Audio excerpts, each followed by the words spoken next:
Sonntagmorgen, 8:30 Uhr bei dir in der Schweiz, in Deutschland, in Österreich. 6:30 Uhr bei mir in Ghana. Letzter Tag, ganz herzlich willkommen zu meinem Leichtigkeitstagebuch. Ich dokumentiere hier meinen Weg hin zu mehr Leichtigkeit, immer auch im Kontakt mit euch. Heute das Thema Fokus. Warum verlieren wir unseren Fokus so oft und so einfach und so gern? Warum tolerieren wir das? Wie finden wir ihn wieder? Wie können wir den Fokus halten? Was ist überhaupt Fokus und wie überlisten wir uns selbst? 3 von euch haben mir geschrieben, wie sie es tun. Wunderbare Antworten. Ich werde euch auch die erste Seite aus meinem Buch, die 10 Gebote der Leichtigkeit, vorlesen. Ich habe das gerade gestern fertig geschrieben. Wie sieht ein Leben mit Fokus aus? Wie sieht ein Leben ohne Fokus aus? Das sind die Themen. Birgit, auch dir ganz herzlich einen ganz wunderschönen guten Morgen und euch allen zu Hause.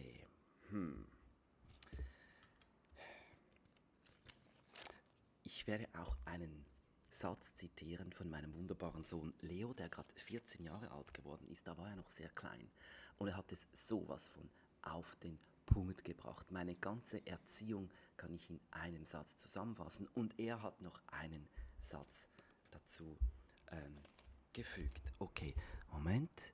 Birgit schreibt gerade, ich sei nur sehr leise zu hören. Moment, ich habe es eigentlich auf volle Pulle gemacht. Ist es besser, wenn ich dieses Mikrofon halte? Ich halte eigentlich nicht gerne ein Mikrofon, aber wenn ich muss, mache ich es.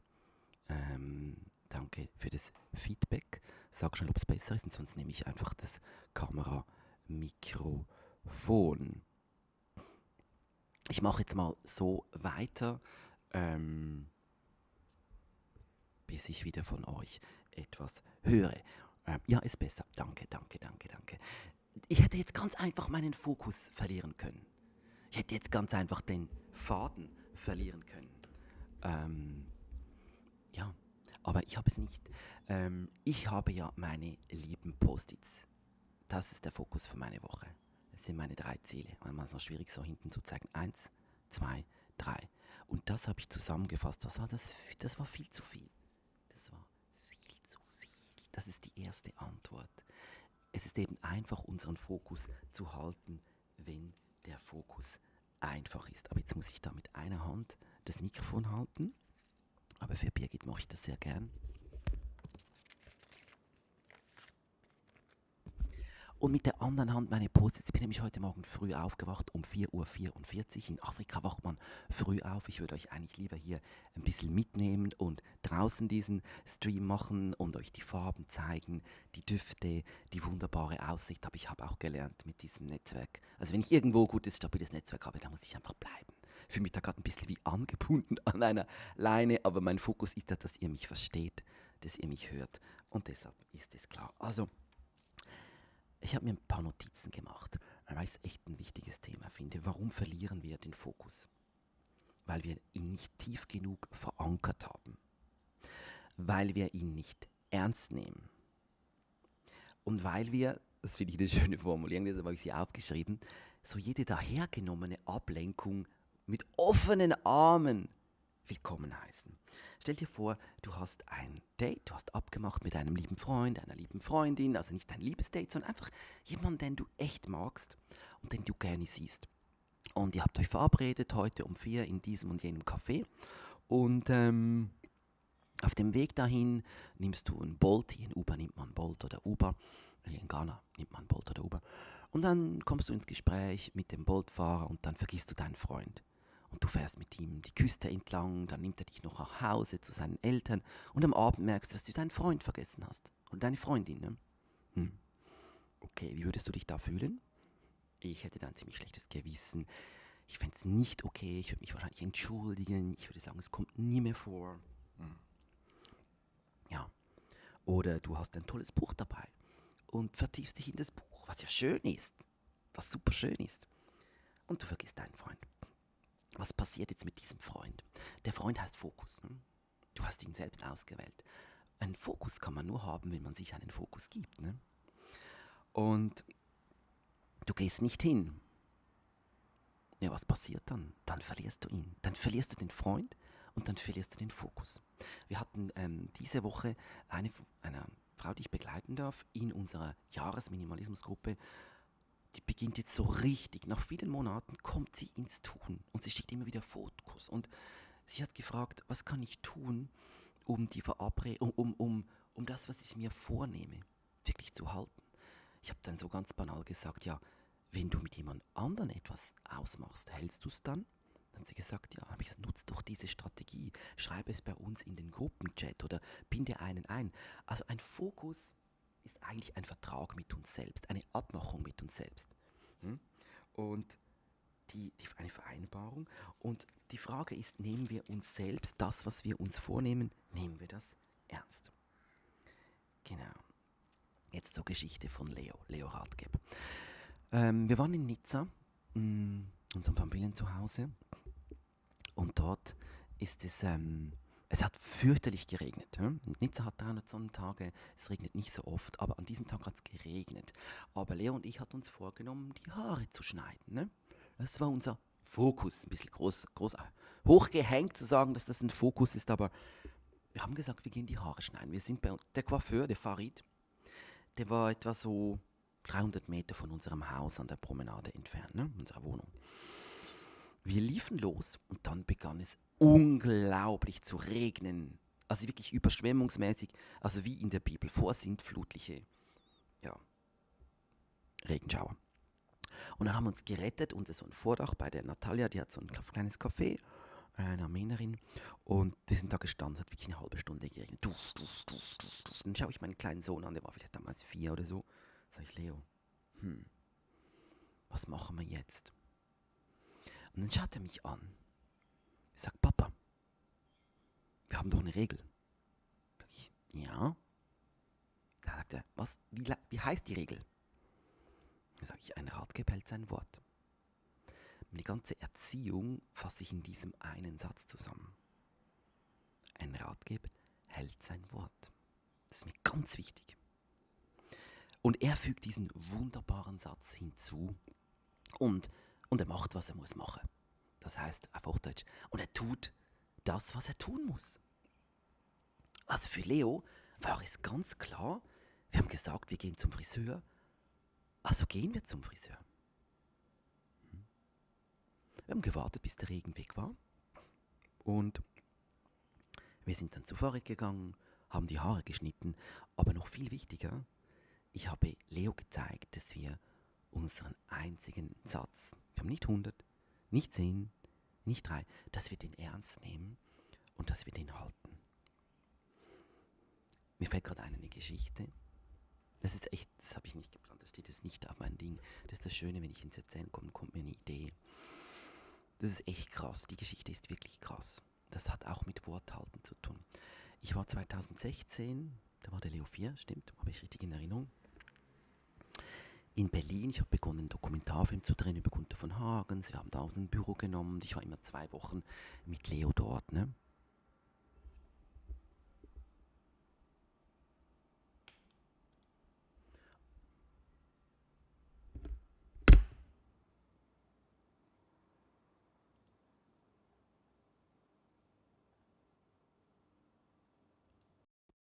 Da machen wir es halt einfach. MacBook Air, dann nehme ich das tolle Mikrofon, lasse ich weg.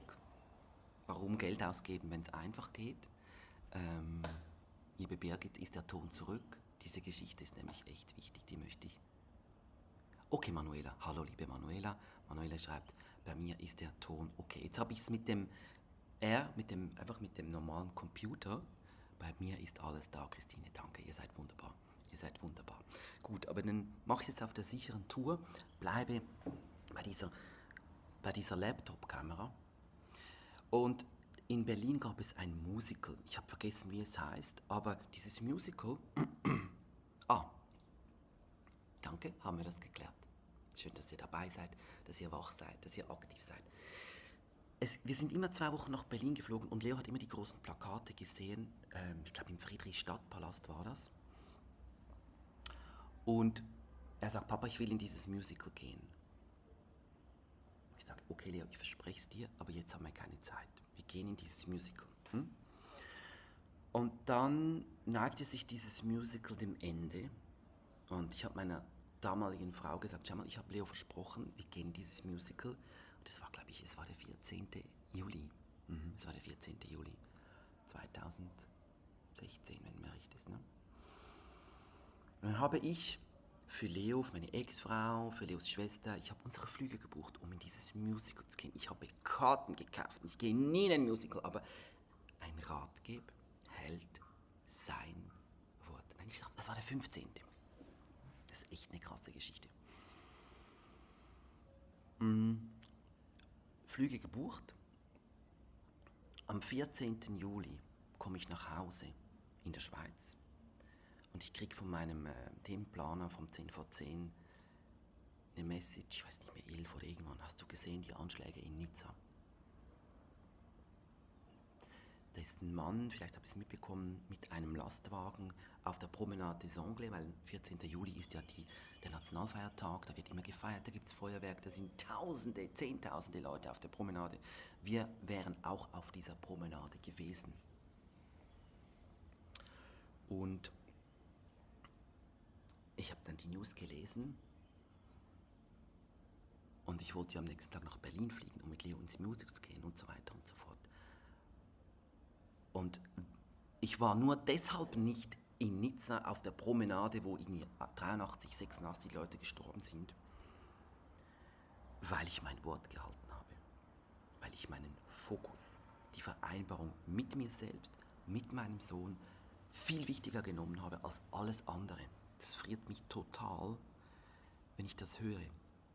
Die Familie ist dann hochgeflogen nach Berlin und irgendwie um 6 Uhr schreibt mein Produzent wieder, du, könntest du runterfliegen, Nizza ist doch deine Stadt. Kannst du berichten? Ich sage, ja, kann ich. Und das werde ich. Und ich habe einen Flug genommen, bin runtergeflogen, bin angekommen und habe gesehen, wie alles abgesperrt war, wie überall Ambulanz. Also ich will jetzt nicht ins Detail gehen. Aber ich wäre vielleicht tot, wenn ich nicht meinen Fokus gehalten hätte, wenn ich nicht mein Wort gehalten hätte. Und dann habe ich natürlich gearbeitet. Ich habe Reportagen gedreht und ich habe eine Reportage gedreht, ich werde den Link hier unten rein kopieren. Die spielt nur beim Friseur bei Farid. Ich bin die Haare schneiden gegangen, habe gefilmt, wie er Leuten die Haare schneidet und habe ihn erzählen lassen, weil jeder kannte jemanden, der da jemand verletzt war, umgebracht wurde. Also das hat die Leute so bewegt in dieser Stadt. Es war so die Trauer, es wurde alles abgesagt und ich habe dann meinen Produzenten gesagt, komm, ich bleibe einfach, ich lasse alles andere weg, ich zeige keine Umfragen hier und dort, ich zeige einfach diesen Friseur. Die Geschichte spielte, die Geschichte beim Friseur und die Menschen haben erzählt, weil beim Friseur erzählen die Menschen offen, wenn da die Haare geschnitten werden. Auch das ist ein Beispiel von Fokus halten, da bin ich jetzt auf die Idee gekommen, weil wegen der Geschichte von Leo. Also ich habe selbst erlebt, wie wichtig es ist, wenn man so Abmachungen mit sich selbst wirklich, wirklich ernst nimmt. Ne?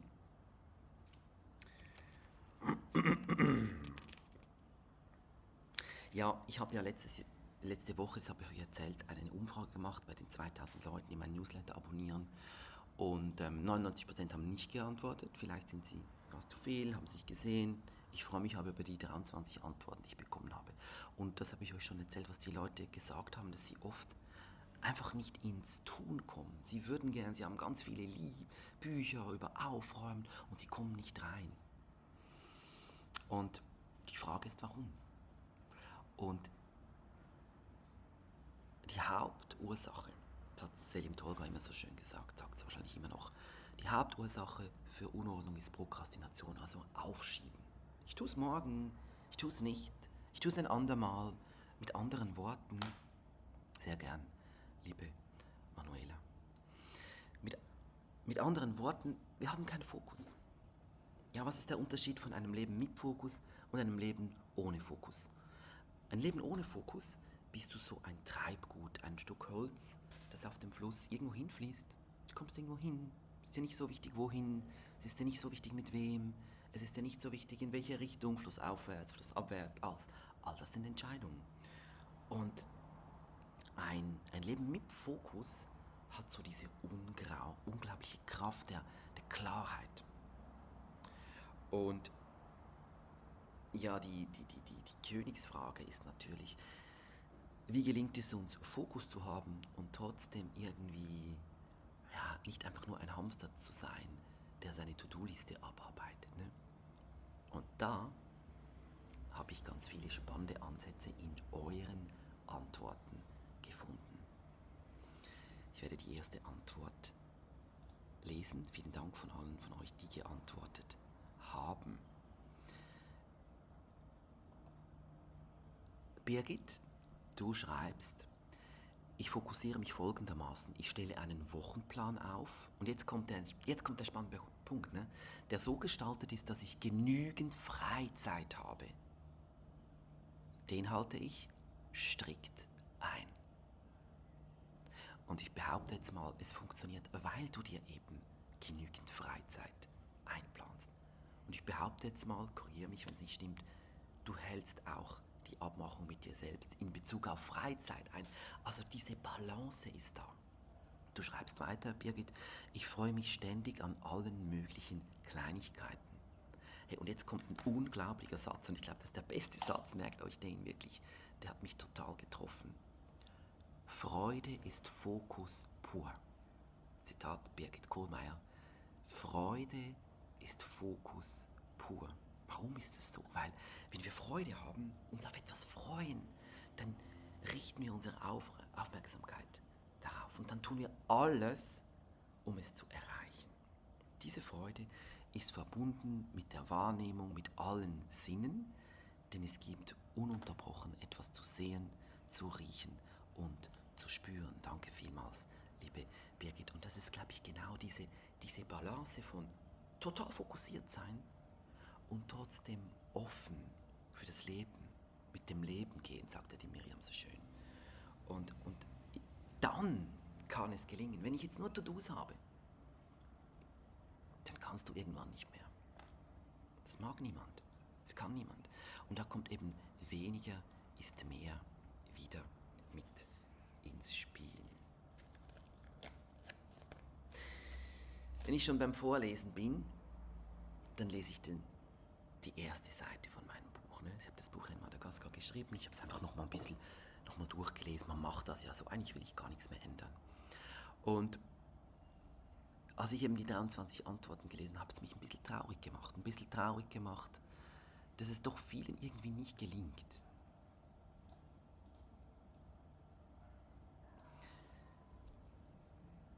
Das ist der Prolog, wie erst Ordnung und dann Leichtigkeit in mein Leben kam.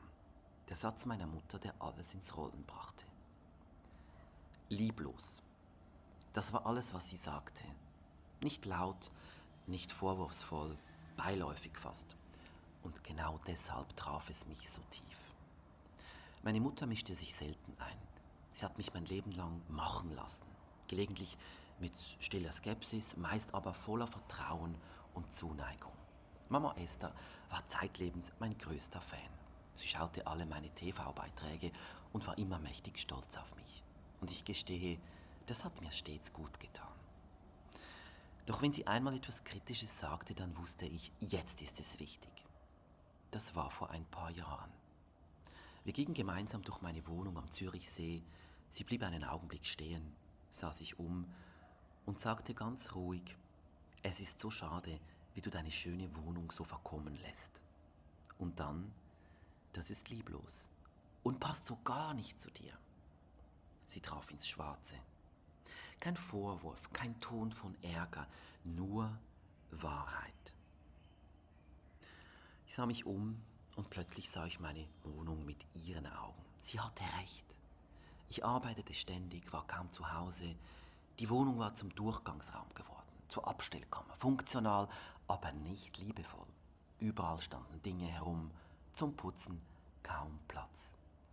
Und meine Kammer des Schreckens, mein Büro, vollgestopft mit Papier. Ich schmiss alles da rein, zog schnell die Tür zu. Ich öffnete nicht mal mehr meine Briefe. aus. Das Wort blieb stehen wie ein Licht, das nicht mehr ausgeht. Es tat weh. Aber es war kein Schlag. Es war eine Erkenntnis. Ich wusste, dass Mama tiefgreifend recht hatte. Wie fast immer. Dieser Satz meiner Mutter hat etwas bei mir ausgelöst.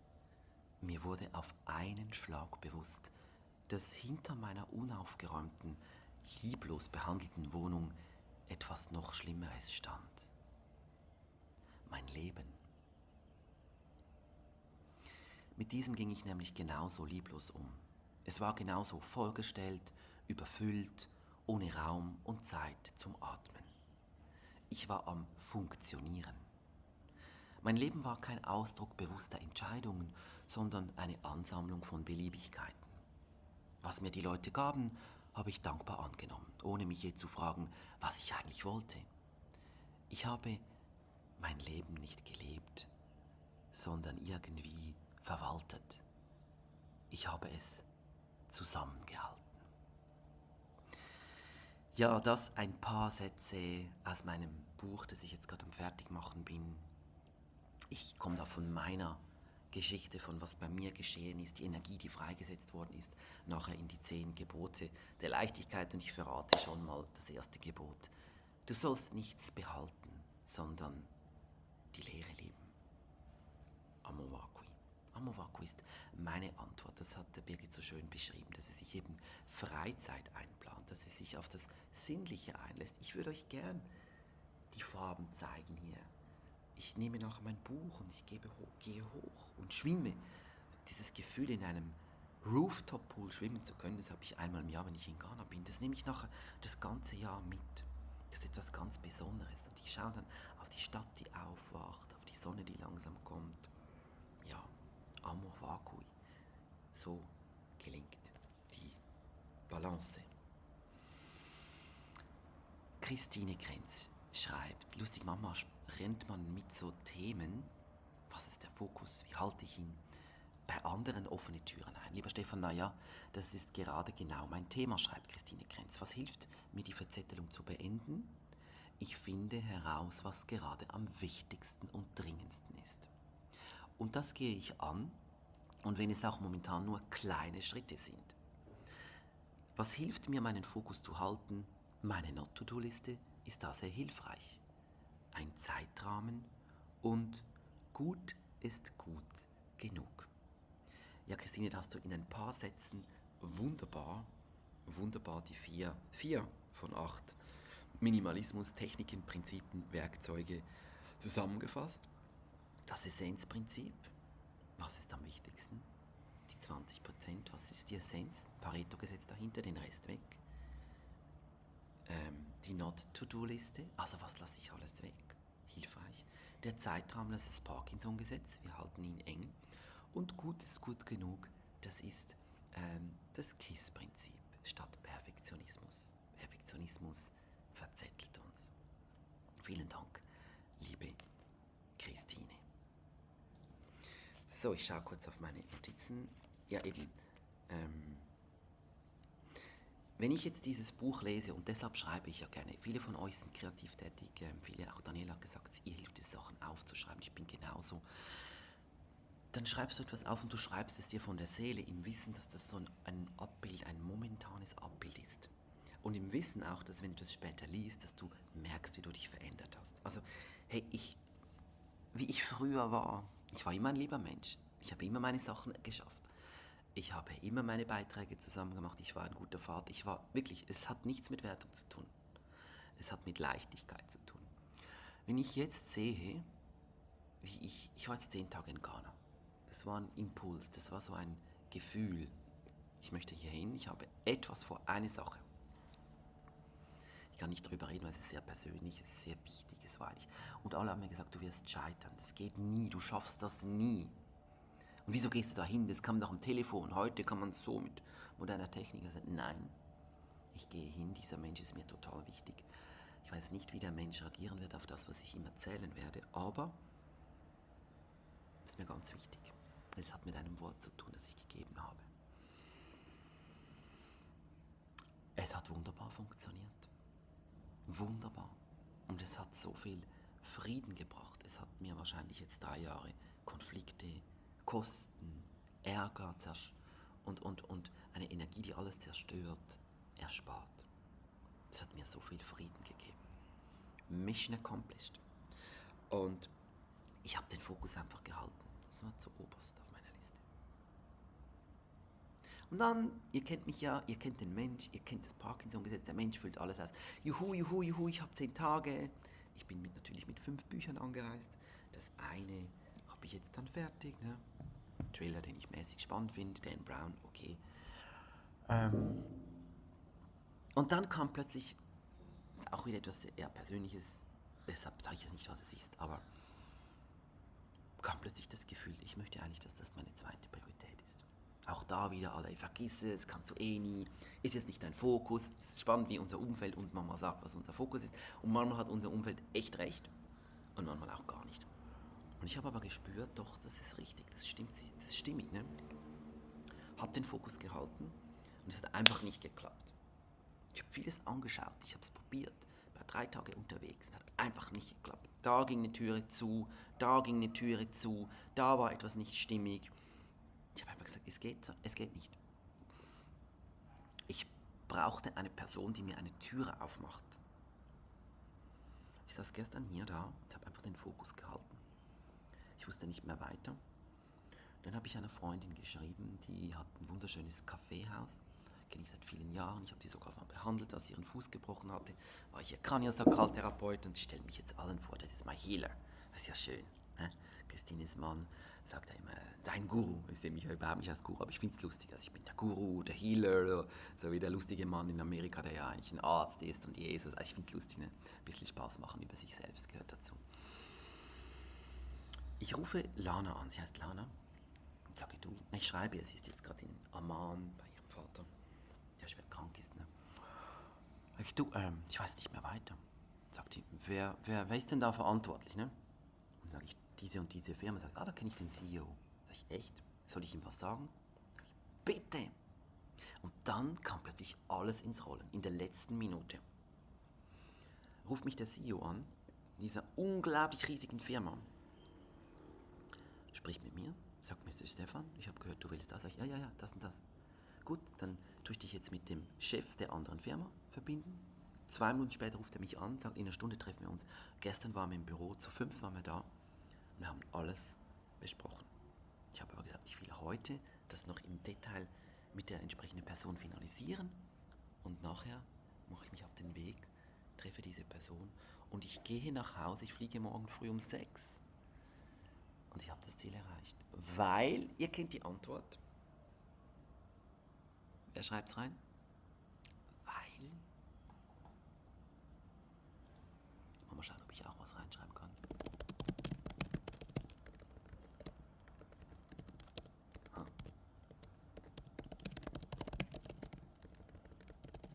Noch nie einen Kommentar geschrieben, ob es hier geht oder nicht. Ja. Weil ich den Fokus gehalten habe. Nur deshalb. Nur deshalb.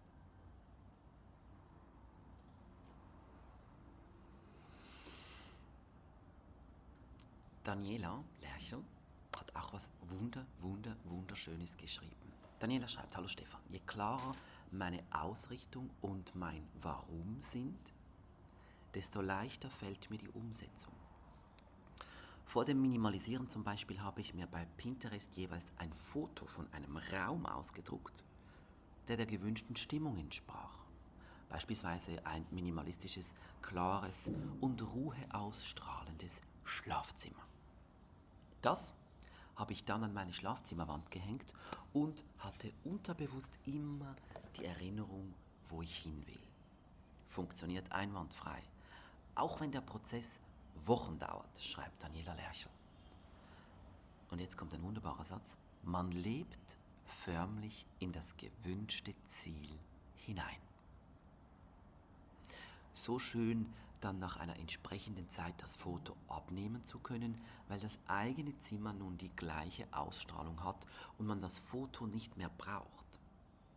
Manchmal, hier kommt eine nächste Technik. Also die eine ist das Visualisieren, man würde wahrscheinlich sagen ein Moodboard. Du hängst es auf und aber diesen Satz finde ich so spannend und das beantwortet, wie können wir einen Fokus halten. Ich habe ja am Anfang gesagt, wenn du ihn nicht genug verankert hast, dann ist er eigentlich gar kein Fokus. Dann war so eine Idee, eine Wolke, die vorbeigezogen ist, hat man gesagt, ja, das wäre noch eine schöne Idee. Dieses Konjunktiv. Ja? Und wenn du ihn verankerst, dieser Fokus, dann spürst du ihn mit allen Sinnen wieder. Man lebt förmlich in das gewünschte Ziel hinein. Wir laden das mit Energie auf. Jetzt wieder den Kreis geschlossen. Zur Birgit, wir laden es mit Freude auf. Freude ist Fokus. Und wenn du jetzt noch wie Daniela dieses Bild aufhängst, diese Visualisierung, dieses Moodboard, Mood heißt ja Stimmung, dann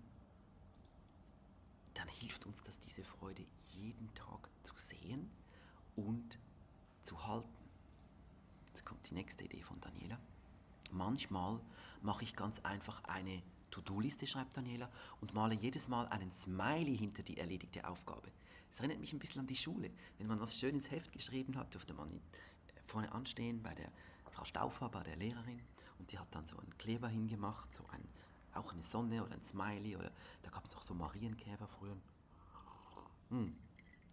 Wenn die Aufgabe blöd war oder unbequem, fällt der Smiley groß aus und bekommt ein extra dickes Lächeln. Dann freue ich mich wie ein Kind.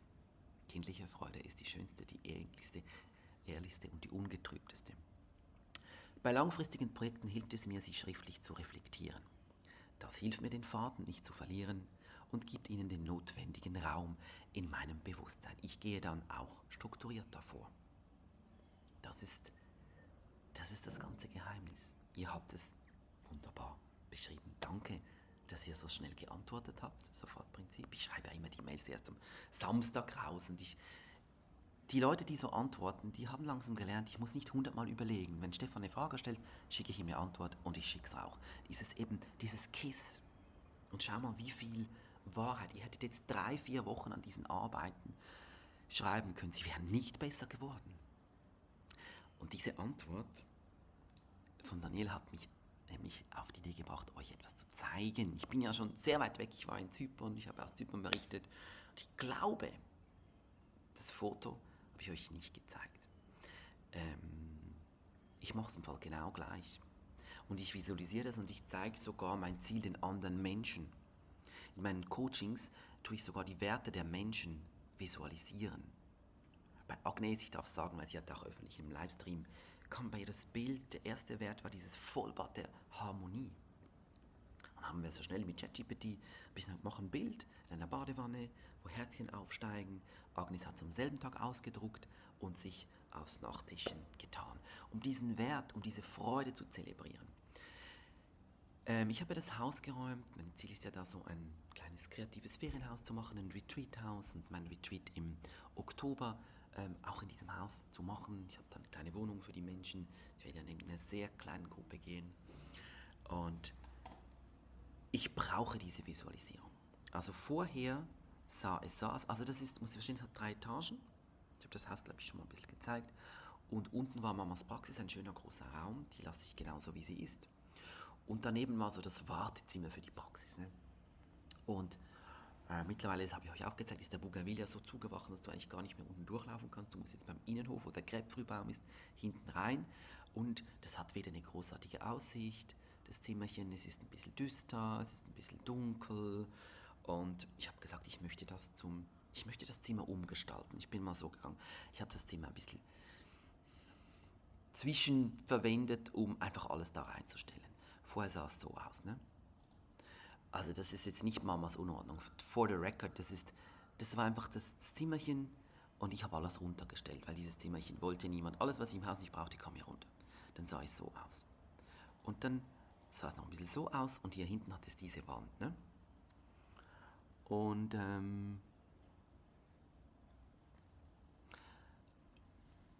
Und ich dachte, ich tue diese Wand hier, kann ich jetzt hier einfach eine Kamera hochziehen? Ja, ich kann einfach eine Kamera hochziehen. Cool. So muss ich denken. Diese Wand hier, da mache ich einfach einen Schrank davor. Dann können wir das Zeugs, das da steht, reintun. Ne? Ich meine, das ist so dieses Bestandesdenken. Alles, was ich habe, behalte ich, wird ja wichtig sein. Ich kaufe einen großen Schrank und schmeiße alles rein und dann habe ich Ordnung. Ne? Peinlich. Passiert mir immer noch. Ne? Und dann habe ich begonnen mit ChatGPT zu reden. Habe ihm Fotos hochgeladen und gesagt, was ich will. Habe gesagt, schau mal, ich habe ein Problem. Dieses Zimmer hat nicht so eine Aussicht. Also ihr seht hier unten, geht es raus in den Innenhof. Köpfrübaum, da habe ich jetzt meinem Sohn Leo einen Basketballkorb gekauft. Der spielt da Basketball. Also vorher wurde der Hof nie genutzt, jetzt wird er genutzt. Und ich mag es nicht, wenn Sachen nicht genutzt werden, wenn Betten leer bleiben. Ne? Und dann habe ich gesagt, schau mal, mein Plan ist folgender, ich mache hier einen Schrank hin. Sagt der Stefan, bist du des Wahnsinns? Also er hat es nicht so gesagt, er war sehr freundlich und höflich. Ne? Die Maschinen müssen ja höflich sein. Ne? Ich bin nicht immer so höflich. Diese Wand ist doch das Schönste in deinem ganzen, das ist das Schönste. Und ich merke, und dann habe ich gesagt, okay, dann habe ich gesagt, also gut, okay, dann visualisier es mir mal. Ich suche jetzt die Visualisierung, die er gemacht hat. Ich glaube, die habe ich vergessen hochzuladen. Dann visualisier es mir doch mal. Ich möchte euch echt, er hat es mir visualisiert. Und das können die echt gut etwas visualisieren. Ich will euch nachher zeigen, wie es aussieht jetzt, aber es sieht wirklich so aus, wie ich es visualisiert hatte. Hier habe ich sie. Ich muss es leider so zeigen auf dem Handy. Also, das war die Visualisierung. Also er hat gesagt, wir machen das Bett direkt vor diese Wand. Und jetzt schau mal, hier wirkt die Wand furchtbar, ein bisschen schmutzig, weil alles da rumsteht. Und ich habe gemerkt, okay, danke, ich habe es verstanden. Ich kaufe keinen großen Schrank. Ich mache das. Also ich habe diese Visualisierung, genau wie Daniela beschreibt, ich mache das immer so. Wer aber nicht auf die Idee kommt, euch das so zu erzählen. Ne? Danke, Daniela.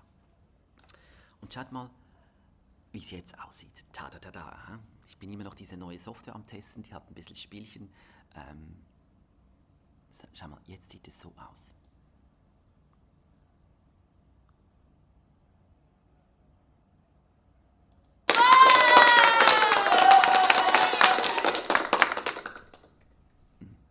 Oder, also ihr seht, also wir sind dem eigentlich ziemlich näher. Also ich zeige es euch nochmal, habt ihr es nebeneinander. Wir sind ziemlich nah. Ich habe sogar den Ding belassen da hinten. Da sind eigentlich die Werkzeuge versteckt. Also da, wo sieht man es da? Ich finde das noch schön, habe ein Gestell reingemacht, so ein Ikea-Gestell mit Holz, mit Kisten. Ja, noch ein zweites Bild. Ich zeige ja gerne, ich rede immer. Also ich habe das rumschieben hier, dann sieht man nichts.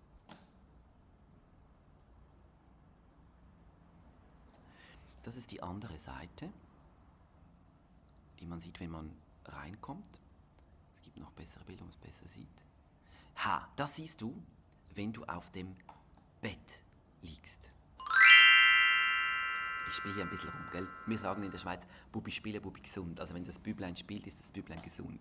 Das Kind, ich habe es geschrieben, das Kind in mir, die kindliche Freude. Lass die raus, ne? Es gibt dann noch ein Badadum beim nächsten Foto. Und ich habe ganz wenige Dinge behalten. Ich habe diesen wunderbaren Tisch behalten als Deko-Element. Ich habe was das ist, dieses Blatt an der Wand behalten. Ich habe diesen Teppich behalten. Ich habe diese Lampe behalten. Und der ganze Rest, der ging weg. Der ganze Rest ging weg. Danke, Lucia. Lucia hat übrigens, sie gehörte zu den 23, gewonnen das Wochenende in Nizza. Vielleicht lade ich dich dann auch in den Livestream ein und erzählst ein bisschen, was ich da getan habe. Jetzt habe ich das gesagt, jetzt kommt sie dann nicht, weil sie denkt, oh nee, ich muss in den Livestream. Niemand muss, bei mir muss niemand, gar nichts, ne? Dürfen. Noch ein letztes Bild, und dann habt ihr es, glaube ich, gesehen. Das habe ich euch gezeigt. Ja, diesen wunderbaren Teppich habe ich auch behalten. Noch ein Spiel und dann machen wir weiter. Ba-da-dum. Ich liebe diesen Raum. Und ich war immer da unten, weil mein Vater hat im mittleren Stock geschlafen und hat gesagt, ja, mach das Licht aus im Wohnzimmer, man sieht sonst durch das Fenster rein. Meine Kinder oben. Und ich konnte hier unten in Ruhe telefonieren. Und was noch ganz wichtig ist, Was macht eine... Es fühlt sich jetzt an wie eine 5-Sterne-Hotelsuite. Ne? Was... Ah, Manuela, danke. Danke, danke, danke. Party Noise, mal passt sogar so cool. Ich finde es so lustig, wenn ich da Knöpfchen drücken kann. Mein kleinster, der Lunis, der drückt auch immer gerne die Knöpfchen. Was macht ein Zimmer zu einer Hotelsuite? Und für mich ist das jetzt eine 5-Sterne-Hotelsuite. Komplimente sind etwas Schönes. Wir geben uns leider nur viel zu wenig. Und es ist so ein Sofa. Und schaut mal, dieses Sofa, das Graue, das passt, es hat wahrscheinlich auf 2 Zentimeter genau rein. Jetzt ein normaler Mensch würde wahrscheinlich das alles ausmessen und genau so. Ich bin nicht so. Ich kann mir auch mal leisten, dass was scheitert. Also ich ging in den Laden, uns fehlt ein Sofa oben im Schlafzimmer und hier unten. Und ich bin reinspaziert in diesen Laden, der heißt Climer. Und das ist jetzt nicht der edelste Laden. Das ist jetzt nicht der schönste Laden. Es ist so eine Mischung aus Ikea, Conforama. In gewissen Dingen ist es wirklich gut und in anderen Dingen, so Schränke würde ich dann nie kaufen. Aber das Bett war okay. Und dieses Sofa, es hatte nur noch genau 2 Sofas, die ich wollte. Und es war statt 1300, 899. Es hatte genau 2 Farben, dieses Grau und so eine Schlammfarbe, so ein Braun. Und ich habe das genommen, weil es hat 2 Teile. Ich habe gedacht, okay, vielleicht stelle ich es ins Wohnzimmer, ging es natürlich nicht rein. Und jetzt habe ich das eine Teil des Sofas hier unten hingestellt und das andere im Schlafzimmer. Und wir haben in beiden Zimmern eine Suite draus gemacht. Ne? Warum habe ich das geschafft? Warum habe ich den Fokus gehalten? Warum habe ich es bis zum Ende durchgezogen? Und die Dinge sind nie so einfach, wie wir meinen. Ne? Warum bleiben wir nicht beim Fokus? Weil das Leben will nicht, dass wir uns fokussieren. Das Leben will, dass wir uns verzetteln. Das Leben möchte, dass wir stundenlang hier auf Social Media rumsurfen, dass wir TikTok schauen, 2,5 Sekunden, dass wir uns verlieren. Das Leben lenkt uns ab. Das Leben möchte, dass wir uns verzetteln. Das Leben möchte nicht, dass wir einfach sind, dass wir nur noch die wenigen Dinge kaufen, die wir wirklich brauchen.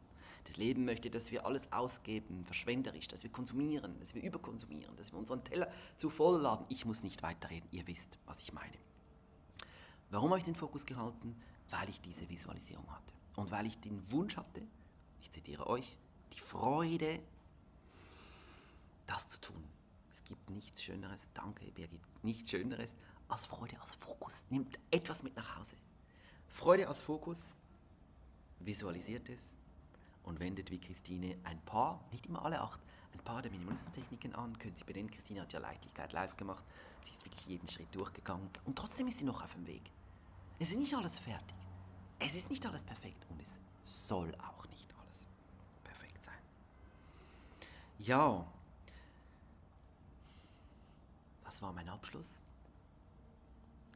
Haltet den Fokus, nehmt euch weniger vor, weniger ist mehr.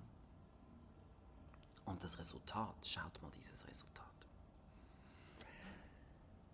Was ich hier in Ghana erreicht habe, eben es sind 2 echt persönliche Themen, ich kann deshalb nicht öffentlich reden. Ne? Es ist unglaublich, was ich erreicht habe. Warum? Weil ich einfach den Fokus gehalten habe.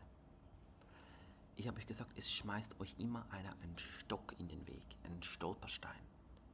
Wir selbst schmeißen uns die stärksten Knüppel, ne, in das Fahrrad rein. Wir selbst sind unser größter Feind. Und wenn du dich zu deinem besten Freund machst, wenn du die Absprachen mit dir selbst plötzlich wichtiger nimmst als das Date mit deinem besten Freund. Und wenn du nicht aufgibst, dran bleibst, bis du dieses eine Ziel erreicht hast, dann bist du eine Meisterin und ein Meister im Fokus halten. Noch ein letztes Beispiel. Also ich hatte oben auch ein Schlafsofa bestellt. Es gab genau eines, weil ich wollte eins, das man aufziehen kann. In Nizza habe ich 4 von denen, die sind so bequem. Ich schlafe seit Jahren auf denen. Kostet ein bisschen was, aber lohnt sich. Und sie haben also in Zypern, ist nicht so das Land der Schlafsofas. Sie hatten so Sofas zum Schieben und dann muss man sich schräg. Und ich will einfach aufziehen, Kiss, Einfach. Und zumachen. Und sie hatten genau eines. Es war jetzt nicht das Schönste. War jetzt nicht das Schönste. Und dann hast du nicht mal eine Wahl. Ne? Eines. Ich hätte jetzt noch in 5 Läden gehen können. Aber ich wollte das nicht. Weil mein Fokus war ja auch mit meinen Kindern, mit meinem Vater eine schöne Zeit zu verbringen. Manchmal hast du Foci, verschiedene Fokus, lateinisch Foci. Und dann musst du die irgendwie abwägen. Ja, es ist mir jetzt wichtig, dass ich da fertig werde. Ist es mir wichtig, ist es mein Fokus, irgendwie das schönste Schlafsofa zu finden, den absolut besten Preis, nochmal 300 Euro zu sparen oder das absolut Beste, nochmal 500 Euro mehr auszugeben? Nein, ich möchte ein Schlafsofa haben, ich möchte da ziehen können. Dann habe ich so ein graues genommen, nicht so ein schönes graues. Es ist wirklich keine Schönheit, es ist wirklich. Aber ich wollte es erledigt haben. Dann kam der Fabian, Rumäne, Lieferant mit dem Wagen, fährt vors Haus und sagt, Stefan, das geht nicht. Vergiss es, es geht nicht. Dieses Sofa geht da nicht rein, holst ein anderes. Sag ich, ihr habt kein anderes, das ich will. Willst du es nicht probieren? Nee, das geht nicht rein. Das ist 105 Kilo, es geht nicht. Sag ich, okay, dann gehe ich jetzt in den Laden. Ich bin sofort in den Laden gefahren und sagte, ich hätte gerne mein Geld zurück, weil es geht ja nicht. Und dann ist der Mann verschwunden. Er sagt, Moment, du hörst von uns. Er ist verschwunden. Ich habe nie mehr was gehört. Habe ich gedacht, das finde ich jetzt nicht die feine Art. Ich meine, es sind doch 1000 Euro und für ein hässliches Sofa, das nicht mal kommt. Ich hätte jetzt in die Enttäuschung gehen können. Ich hätte jetzt in die Empörung gehen können. Was für eine Firma, schreib einen bösen Kommentar, ich mache die fertig, bla bla bla bla. Ihr kennt die Leute. Wunderbare Zeitgenossen, die aus allem einen Skandal machen, überall den Konflikt sehen. Ne? Ich habe gewartet. Amor vacui mal aushalten, noch keine Lösung zu haben. Dann gab es ja die Geschichte, dass ich Leo da lassen musste. Zurückgeflogen bin. Ich steige in London mit EasyJet um, auf dem Weg Leo zu holen und Fabian ruft an. Ja, ich bringe jetzt gleich das Sofa, sage ich bin aber nicht da. Aber mein Sohn ist da. Dann ist er vom Hotel bei meinen Freunden, wo ich ihn einquartiert hatte, schnell rüber. Der hatte das Sofa geliefert. Ich hatte notabene im Laden eine Zeichnung gemacht. Also Fokus halten heißt, dranbleiben heißt, auch wirklich alles tun, was es braucht, um dein Ziel zu erreichen. Mit Freude. Die Freude zu halten. Ich hatte ihm aufgezeigt, du läufst hier rein, dann läufst du so auf den Balkon raus, Terrasse, und so wieder rein. Und so geht's. Ich habe ihm die Lösung gegeben. Ich habe ihm die Anleitung gegeben. Und er ist zähneknirschend nochmal hingefahren, hat das Sofa gebracht. Und es hat funktioniert, weil Leo noch da war. Und um den Kreis zu schließen, was gestern geklappt hat und was heute klappen wird. Ich habe mutig eine Entscheidung gefällt, einen Fokus gehalten, Post-it 2, und es hat geklappt. Und bis gestern, Samstag, heute ist Sonntag, morgen um 6 fliege ich. Ich habe gedacht, es klappt nicht. Es klappt nicht. Und diesen Gedanken tue ich immer wieder weg und ich halte den Fokus, wir nennen das ja Intention. Lynn McTaggart hat mir beigebracht, The Power of 8 in Gruppen gemeinsam Intentions zu halten. Er hat 33 Studien gemacht mit Universitäten zusammen, die belegen, dass wenn du den Fokus hältst, dann wird es Realität. Ein Experiment, hat mir Lynn mal erzählt, in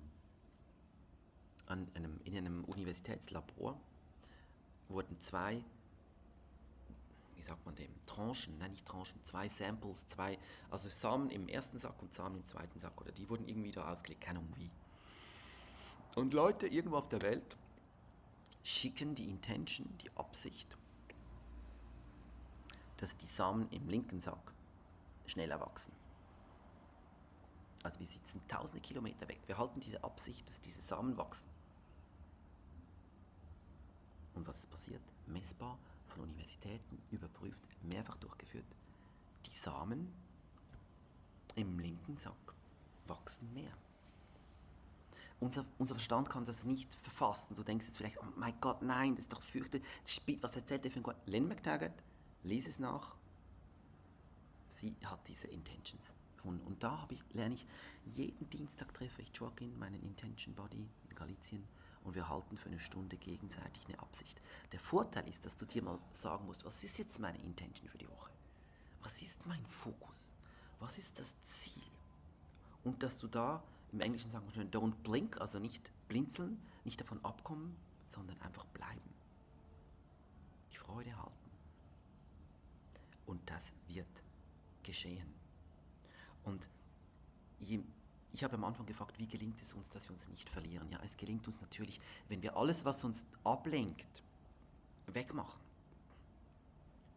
Wenn wir, wie Daniela schreibt, das auch aufschreiben. Ich muss es immer visualisieren, ich muss es sehen. Ich laufe ja jeden Tag vorbei, jedes Mal auf der Stelle, das ist mein Fokus. Wir werden alle abgelenkt. Ich habe euch gesagt, das Leben will uns ablenken. Französisch sagt man so schön, divertir. Ja, hat ja auch was Schönes. Aber ich rede jetzt nicht von dieser Ablenkung, wie sie Birgit beschrieben hat. Dieses sinnliche Sein. Ich gehe nachher hoch, ich nehme jetzt dann das Buch, nehme meine Teetasse, schaue auf die Stadt runter und bevor das Meeting ist mit dem Mann, der das Schiff in den Hafen steuern wird, werde ich einfach sein.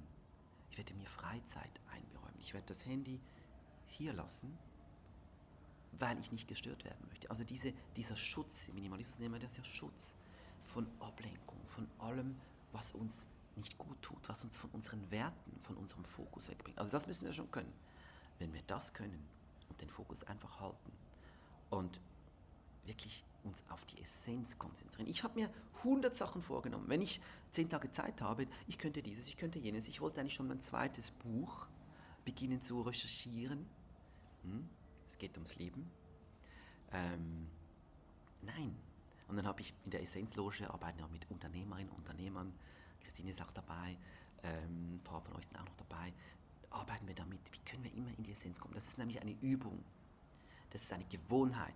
Wir checken die Lage und wir schreiben sie auf. Wir kommunizieren darüber. Und zum Beispiel dieser Livestream, das ist ein Fokus. Ich stelle mir gar nicht die Frage, soll ich ihn jetzt heute machen oder nicht? Ich mache ihn einfach und manchmal geht es in die Hose. Manchmal müsst ihr sagen, ich höre nichts, ich sehe nichts. Ja, ja, ich weiß. Aber wenn ich die Wahl habe, keinen zu machen oder einen halt, dann mache ich ihn. Weil das ist mein Fokus. Es zwingt mich, hier aufzustehen. Ich tue mich auch nicht, ich habe auch ganz klare Spielregeln. Ich bereite nichts groß vor. Ein paar Fotos, mal eine Frage an euch, ein paar Post-it-Zettel, ich habe gar nicht alles gelesen, aber so, es muss einfach sein. Wenn es leicht ist, mache ich es gern. Wenn ich mir so frisch von der Leber reden kann, mache ich es gern. Wenn ich das ist wie ein Vortrag und ich das Gefühl, ich muss irgendwie was liefern, dann mache ich es nicht mehr gern. Ich hatte nicht geplant, dieses Bild stehen zu lassen, aber dieses Bild ist so wunderschön und das bringt so auf den Punkt. So, für mich ist es Zeit, ein bisschen Abschied zu nehmen von euch, von Ghana. Ghana ist so lieb mit mir. Ich liebe dieses Land seit vielen Jahren, fühle mich wohl. Ich mag die Menschen hier. Ich lache so viel hier. Ich kann es mit denen einfach. Ich kann es mit denen. Ich mag jedes Mal, wenn ich einen Bolt nehme, ich finde die so sympathisch. Und dieses Land hat mir viel zu geben und ich habe dem Land viel zu geben. Geben war ja das Thema von letzter Woche. Oh ja, es kommt immer darauf an, das Potenzial von etwas zu erkennen. Sehr schön, liebe Birgit. Und ich glaube, das ist meine größte Stärke. Ich halte so ein Samenkorn, sind wir wieder bei den